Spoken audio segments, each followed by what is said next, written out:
Men don't move back home with their parents. That's what boys do.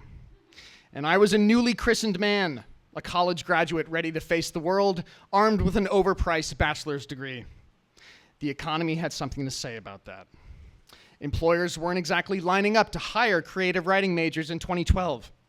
I felt like every interviewer knew on some level. They could tell, this guy lives with his parents. Why would we hire him?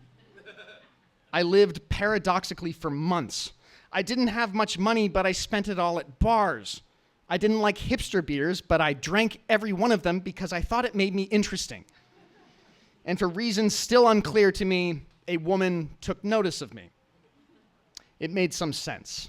I have a voice that carries, and I was most likely drawing attention to myself in the brew pub by projecting my opinions into the air supply like nerve gas. Her name was Megan. Her name was not Megan, but that's what I'm going to call her. She was cute with short hair, and she was munching on fried cauliflower, which I thought was an interesting choice. And she had a gravelly voice with which she joined me in talking shit about Mitt Romney. Just how I like him. Cute, liberal, argumentative, and named Megan. Election years make dating kind of easy. I acquired her phone number by just agreeing with everything she said. I was 25, single, and stunted. She was 35, drunk, and evidently in the mood to make a bad decision. I waited a respectful 24 hours to call. I didn't text, I called, because I thought a 35-year-old would appreciate the old school move. It worked. She invited me on a Friday night crawl, and we sailed the craft beer trade winds all night long. I couldn't believe I was with her. I tried to keep the nostalgic college talk to a minimum, figuring it was unwise to highlight our age discrepancy. She wasn't a girl, she was a woman.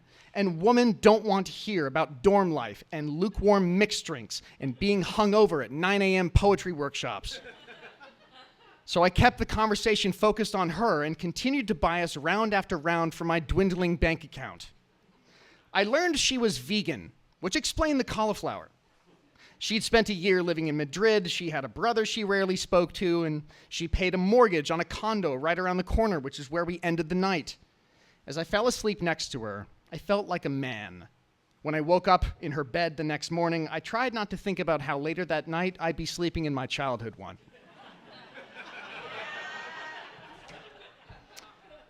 To my surprise, it wasn't just a one-night thing. I started seeing her regularly.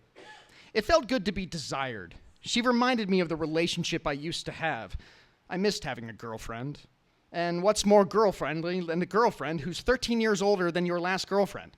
If you do the math, that's like 50% more girlfriend.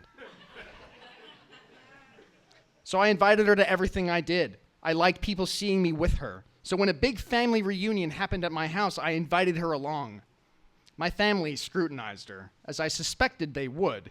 We mingled about the house, bouncing from relative to relative, and there were a lot of, what do you do and where do you go to school questions.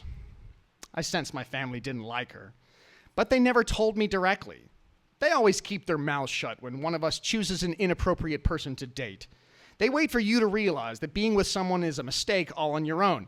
It's healthier that way. There's growth. But I didn't care. I was too deep to care about anyone's opinions. I just doubled down and excused her worst tendencies. She was the kind of person who looked for any opportunity to correct you.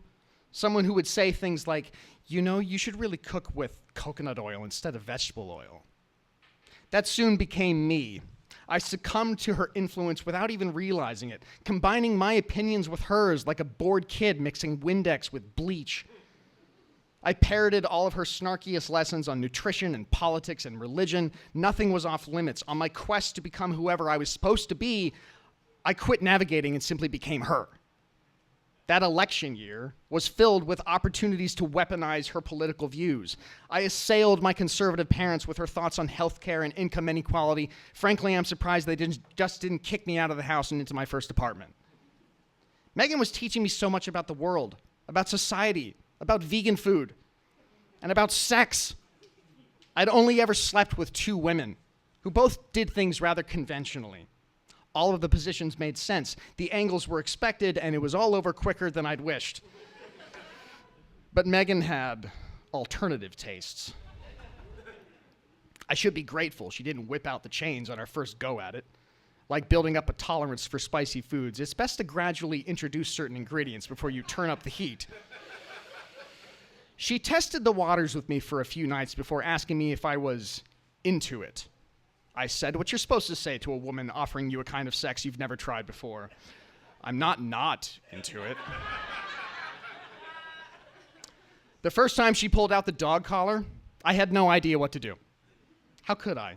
I was raised in a Catholic family. I had respectful parents who remain married to this day. I watched basic, uncomplicated porn, content that provided no details on this subject. She fastened the collar around her neck and gave me the chain, and we got started. She was clearly waiting for something I wasn't giving her. She told me it was okay. She told me to pull. I pulled.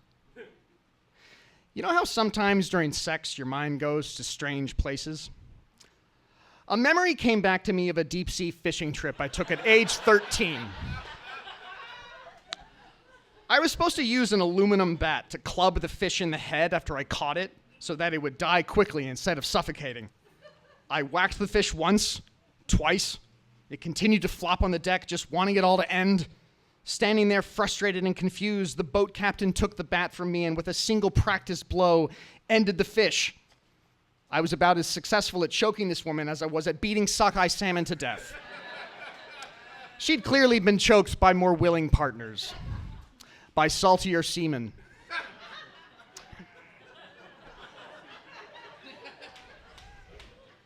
That one took a minute.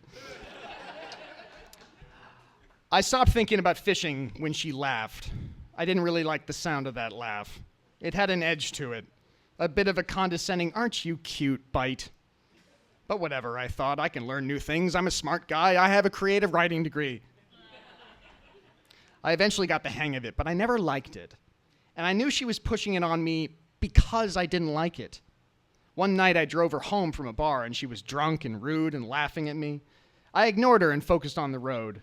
Then she reached across the center console and started choking me. I pushed her back against the window a little harder than I meant to. She laughed again. That laugh. Then we stopped for vegan takeout. I stuck with her for some reason. There was something about her that inflated my confidence, even as she tested my patience. Being with her was an inoculation against fear and doubt. If I could make it work with this woman, I could make anything work. I could get a job, a real job. I could start my life. But it was never going to work, and it was never supposed to. Was she really looking for something serious? Was I? I didn't consider these questions because I just thought relationships were hard. Love is complicated, occasionally mean-spirited, and evidently plant-based. I kept thinking these desperate thoughts when one week she stopped talking to me completely. This was new. Was she okay? Should I panic? What was going on? At the tender age of 25, I learned for the first time what it was like to be ghosted. Finally, she reappeared and asked me to come over to her condo. I grabbed some vegan food on my way over. Walking through the door, the heat from the takeout radiating through the bag, all I wanted was to pick up where we left off. I started unwrapping the bag, but she stopped me and said we needed to talk. I wasn't surprised. She delivered some standard breakup fare about being at different points in our lives. Whatever this was had run its course. She retied the bag and gave it to me, which was kind, I suppose. I did pay for it. I left her house and realized the last thing I wanted was soggy vegan breakup food. I stopped at an In-N-Out burger on the way home and found clarity in the beef. I don't know if you call it a triple or a 3x3. All I know is that it tasted incredible. Thank you so much.